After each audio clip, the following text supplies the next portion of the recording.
Hello and welcome back. In the previous part of my what is going to be a three-part or more episode of my friend the Rainbow Circle, I was talking about how fiction writers or anyone working with any kind of narrative can learn a lot from the very particular understanding of how narrative works that professional wrestlers have. They have fans and performers. They have a very complicated set of terminology that really comes in handy for any sort of narrative, and a perspective on narrative that's different and I would argue more accurate than um, a lot of the terminology that you see associated with fiction. It's more efficient, more accurate. Um, and I was doing that this week partly in preparation for a lot of big events happening in wrestling this week. The debut of Smackdown on Fox, the debut of AEW show, lots and lots of things. One of the biggest weeks in wrestling, in years and years. Um, and I saw the premiere of Smackdown last night, and the big climactic story, you could easily argue was a bad story.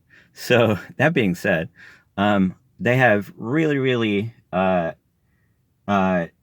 complicated and accurate and particulate sort of terminology for story beats and things like that.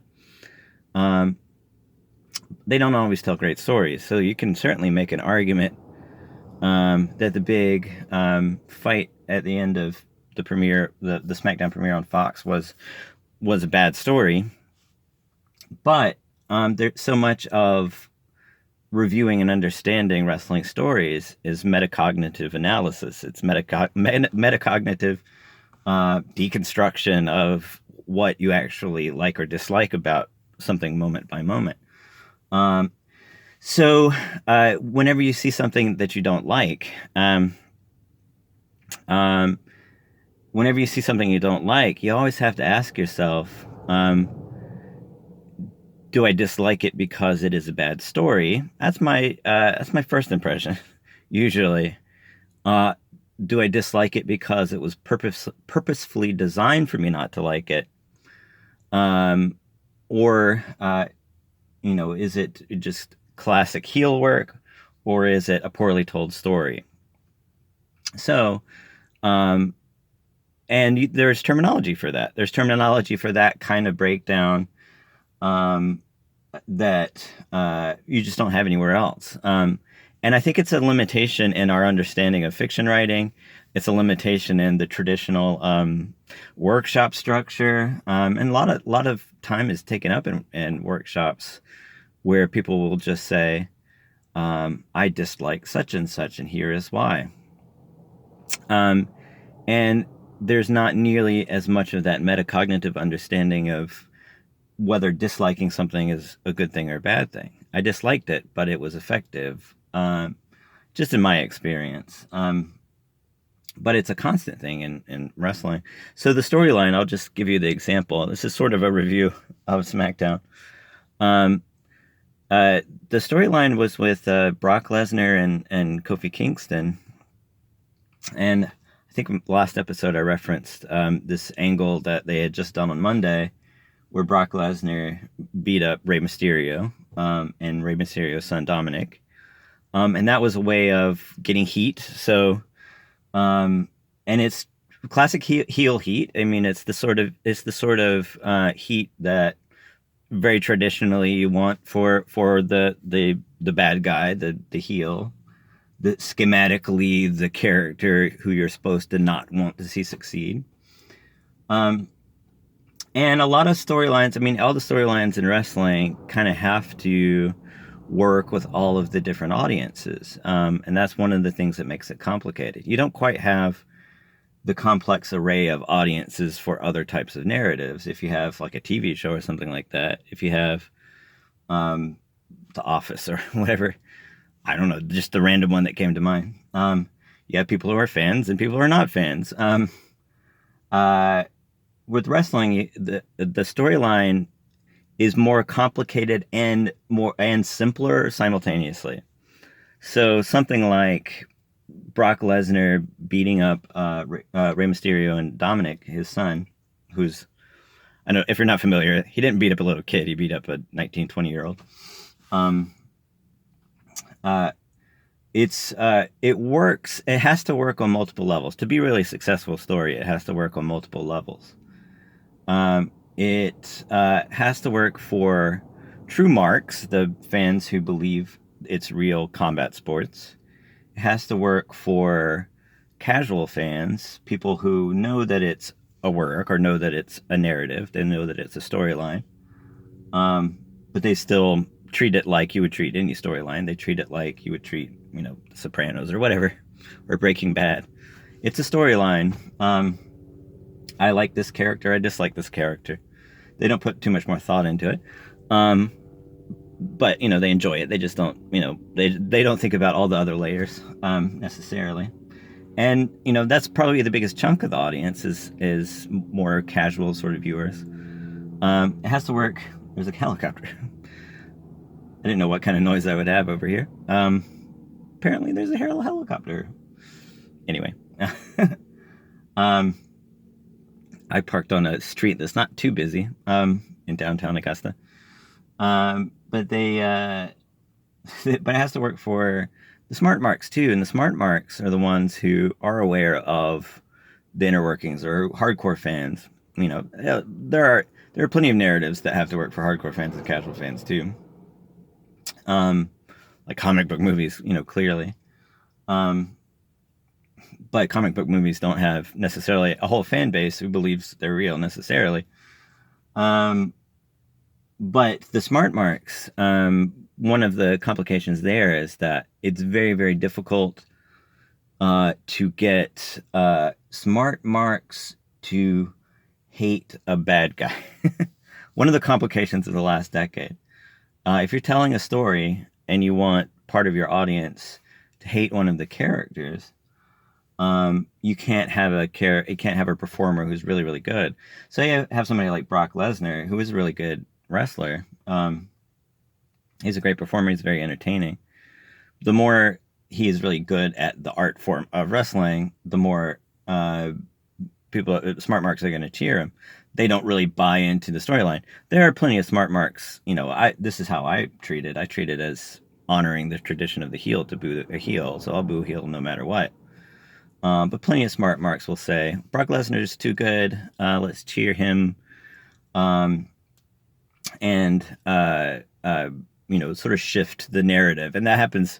There's all kinds of history behind that, shifting the narrative because of just liking somebody. Like The Rock, for example. The Rock was a really bad, was presented as a face. He was really bad at it. The smart marks booed him until he was a heel. He was a really good heel. Smart marks cheered him until he was a face. So smart marks sort of view themselves as the avant-garde of the art form. Self-congratulatory sort of view of ourselves. But anymore, the last decade or 2 decades, it's really hard to genuinely get smart marks to boo a bad guy unless it's just honoring the tradition. You'll boo like Ric Flair, one of the classic bad guys. But still one of the most beloved performers in the history of wrestling.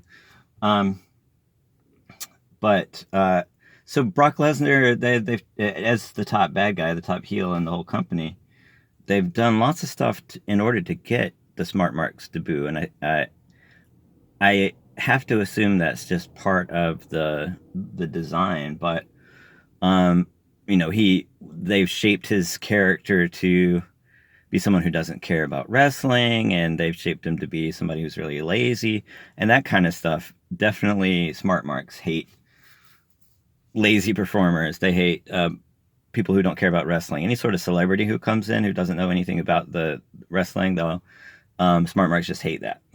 It drives us crazy. So how do you get smart marks to boo Brock Lesnar? Well, you make him seem like just a temporary performer who doesn't really care what he's doing. That may be accurate. That may be entirely accurate. But And a lot of the best characters are pretty close to who they are genuinely. And that's another layer, who is The Rock genuinely? He's a nice guy, but he's playing this really horrible guy. That's probably part of who he was originally.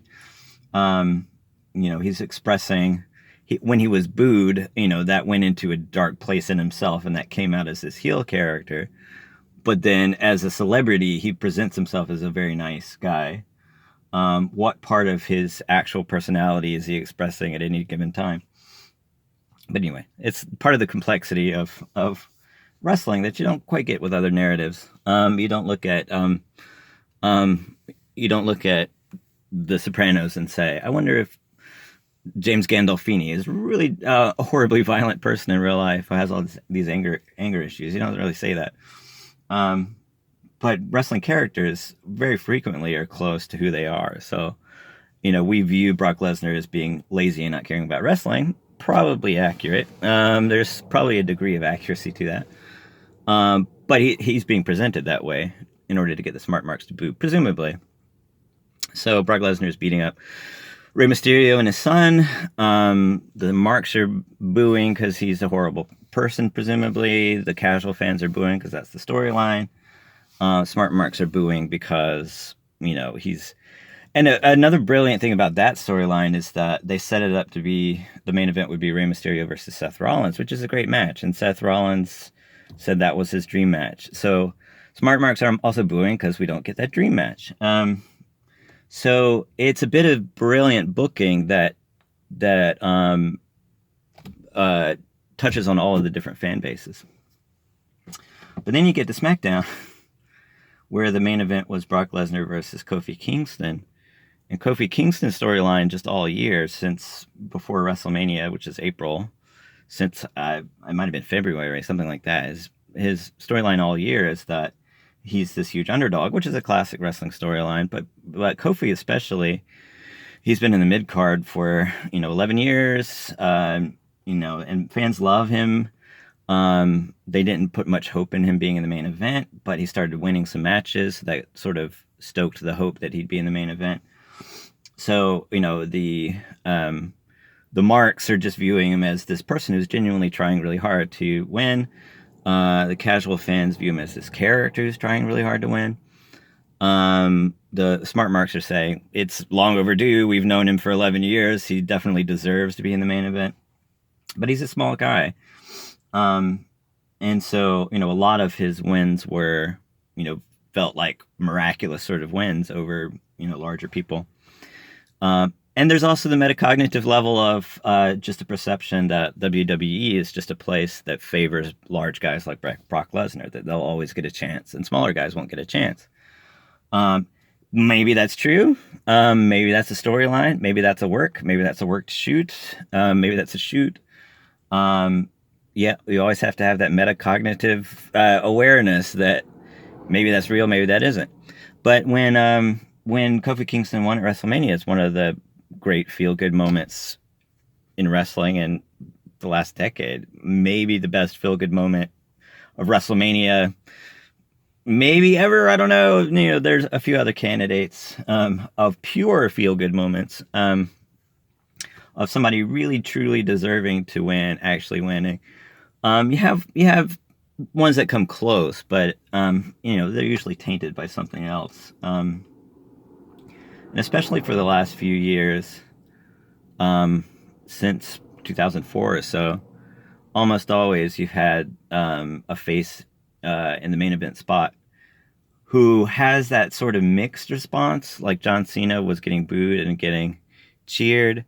And it's my theory that they were doing that on purpose, that, the basic valuation in wrestling storytelling is that response is response, whether it's positive or negative. So if they present John Cena as the top good guy and he was getting responses like the top bad guy, really extreme negative responses, then they just pushed him that way. And so for the casual fans and the true marks, they were cheering him like a face. For the smart marks, they were booing him like a heel. And those both fed each other. So it seemed like they were doing that on purpose. And then they started doing that with Roman Reigns, became that character. And the more that the smart marks perceived WWE as not hearing them and not bowing to their commands to change the character, the more that fueled a negative response. But any response is good response. Basic principle in wrestling. Negative response has more nuance and complexity. So Kofi Kingston winning is one of the very few just purely untainted, undiluted positive responses that we've had in years. Somebody definitely deserving it. Someone that all the different fan groups love. But anyway, so he was fighting Brock Lesnar, and I thought that he might have a competitive match. That would have been better booking, arguably, to have a competitive match where he's the underdog. He comes close to winning. And there was a lot of really, really great matches just in the last 2 years or so, 2 or 3 years, where Brock Lesnar was fighting smaller guys like Daniel Bryan, Finn Balor, just AJ Styles. Those were Brock Lesnar's best matches. Because clearly it's an underdog versus somebody who's... And well, you can even go back to CM Punk fighting Brock Lesnar. Really, Brock Lesnar's best matches are against underdogs. It's an underdog who didn't have much of a chance. Brock Lesnar is going to just destroy them. They do better than you expect, and they come close to winning, and Brock Lesnar just wins in the end. That's a much more entertaining sort of a match. But then Kofi and Brock fought each other, and Brock won in 9 seconds, and that was infuriating. Absolutely infuriating. And that's not infuriating necessarily at Brock Lesnar. He's just following the booking. It's infuriating at the bookers who booked that you would take this guy who is the ultra feel-good story of 2019, and you'd have Brock Lesnar just beat him so easily, and just making him look like a joke, making all the people Kofi Kingston fought look like a joke, and just, humiliating him. For what end? To make Brock Lesnar an even worse heel. But then they had the twist of Cain Velasquez, who's one of Brock's UFC opponents, came in and started beating him up. And so, it makes sense in terms of booking because it's building towards Cain Velasquez versus Brock Lesnar. And so, that turns Cain Velasquez into a huge character for wrestling fans. We care about it at this point. He came out with Rey Mysterio, so we care about Cain Velasquez more. And that's the natural obstacle whenever somebody from the UFC comes in. Like Ronda Rousey last year, that was, one of the obstacles she had to face is, automatically wrestling fans are going to reject somebody like that who may or may not have respect for wrestling as an art form. And Ronda Rousey really proved herself, and she became, one of the top characters, not just because she's a celebrity, but because she, showed a lot of respect for wrestling. And so, there's an automatic rejection of non-wrestlers. And Cain Velasquez got over that because of the storyline. But the fact that they sacrificed Kofi in such a humiliating way is infuriating. But when you're infuriated by something, here's my point. When you're infuriated by something in wrestling, you always have to do that metacognitive self-analysis and say, was I supposed to be infuriated? Obviously, true marks would be mad because he's a big bully. They're kids usually. Casual fans will be mad because that's the storyline. You're supposed to be mad in the storyline. But would smart marks, if they had a really competitive match, would smart marks be as angry at Brock Lesnar if Brock Lesnar, as in the booking, gave Kofi a lot of defense? And it's an agreement between the performers. They have to agree just how much somebody's going to be able to hold their own. Would we be as mad at Brock Lesnar? Would that help put over Cain or support our interest in Cain Velasquez if Kofi had a really competitive match? So it's a bad storyline. And my first impression, and I'm still kind of stuck on that, my first impression is it's a bad storyline. Um, but I always have to say, is it bad because it was actually written badly? Is it bad because it's making me angry and it's supposed to make me angry? You always have to have that metacognitive awareness. If something elicits strong feelings in you, um, is it a good or a bad thing that elicits strong feelings in you? And a lot of the times when we break down narratives and we look at things that make us angry about a narrative, like killing off a character on a show or something like that, I've had plenty of times when I wanted to hate quit a show because they killed off a character. But that's what they're supposed to do, is make you feel something. When it's cheap, when it doesn't achieve a good storyline, that's where I'm sort of falling on Kofi getting jobbed out or getting beaten so easily. It feels really, really cheap, and it feels so cheap. Maybe it circles back around to a good storyline. I don't know. But that's the sort of metacognitive awareness you always have to, self-examination you always have to have. Is it infuriating me because it's supposed to do that? But if you look at probably the other really, really great match, I mean, that was not a great match, but probably the best actual match of the night was Becky Lynch and Charlotte Flair teaming up against Sasha Banks and Bayley. And this is an indication of, arguably just a hint of kind of what I was talking about with John Cena, where I don't know if that was a successful experiment, but it was an experiment in how to book a tweener. Tweener meaning somebody who's neither face nor heel. And so there's the theory going around lately that everybody's a tweener, except Kofi maybe. But that's how you get responses from smart marks. If you have somebody who's not necessarily just one side or the other, but that goes into the schematic level in the seven layers in the rainbow circle. Schematic level is storyline expectations based on a pre-existing structure that exists entirely within the story world. And entirely within the story world of wrestling, you have heels and faces. That's where it's really, really simple. That's how it really works with casual fans and marks, is because it's so simple. You can just tune into something like Smackdown on Fox, never having seen it before, and you can catch on to the storylines pretty easily. And that's just by design. They travel from town to town, just traditionally. Going back 100 years, they would travel from town to town, and they would tell you a story that you may or may not have be familiar with who the characters are, but as soon as they get in the ring, you know exactly how you're supposed to respond. And it's simple by design. But you have these experimentations in those traditional schema, and that's the nature of schema. Is you don't. So my point is the match between Becky Lynch and Charlotte and Sasha and Bayley was an experiment on how you present that very traditional schema of the faces and the heels.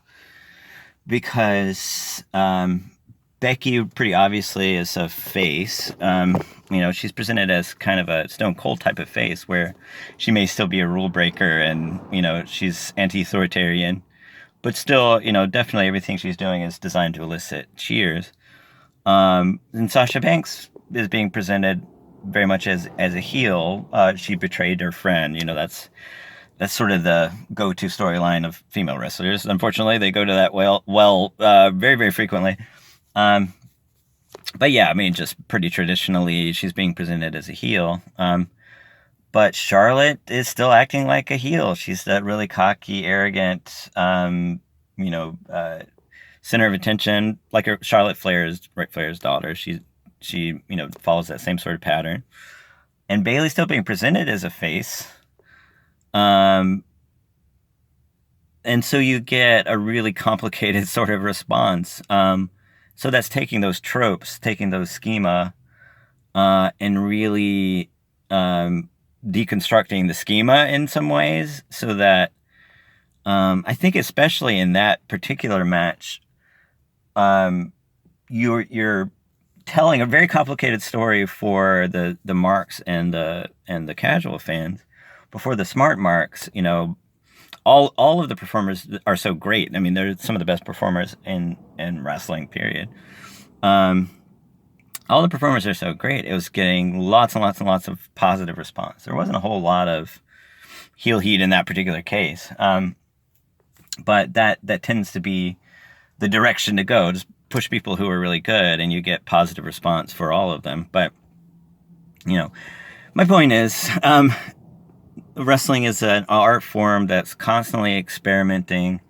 You have these very traditional schema that they rely on, but they're very frequently deconstructing it, trying new things, and it's an amazing laboratory for testing audience responses. How do you get an audience response?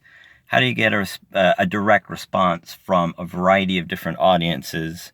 How do you help them cohere? Can you get a more nuanced sort of response or a more complicated sort of response by manipulating the two different audiences in different ways? So one of the most fascinating laboratories of audience response that other forms of narrative just can't quite simulate. Probably the closest would be serial television, where you do have audience response, but the audience response is not shaping the narrative necessarily.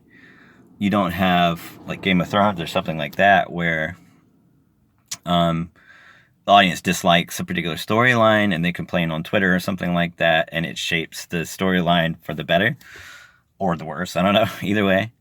But in wrestling, you have that just in the moment where they're trying to elicit a direct sound from the audience that communicates the sort of emotion that the audience is feeling. And so you have a much more complicated self-awareness of what particular story elements are going to elicit what particular responses from a crowd. And they'll change things in the ring. There's some extreme examples of like The Rock versus Hulk Hogan at WrestleMania 18. That's a fairly extreme example where they started working different because the audience responded in a different way than they expected. So on rare occasions, it will change just, pretty dramatically within the story of the match. But little beat by beat moments, the psychology of the match will change depending on how the audience is expressing their emotional responses. So it's just a magnificent laboratory for audience response. And, lots and lots of trial and error. So you have plenty of bad storylines, but you still have the capacity to recognize just what's working about them, what's not working about them, because they'll change pretty dramatically the following week. They're not really hindered by continuity, the way comic books are, arguably, the straitjacket of continuity. That's a complicated conversation for another day, but like Becky and Charlotte were trying to murder each other earlier this year, and now they're teaming up. There's no continuity there, because just the storyline sort of demanded that they, obviously Becky and Charlotte versus Sasha and Bayley is such a great, tempting matchup that how are you going to resist that? And it was great. There was a huge, huge response for all of them. So how can you be hampered by continuity in that particular case? But anyway, I can go on and on. Maybe I'll review more wrestling. Now that I'm actually able to watch Fox, I'm able to watch it with rabbit ears. I couldn't watch USA. Now that I'm able to watch it with rabbit ears, maybe I'll give other reviews. I don't know. I don't know who the audience is. Narrative theory applied to wrestling, sort of the Venn diagram of the actual audience for that might just be me. I don't know. Who knows? But see you on the next episode.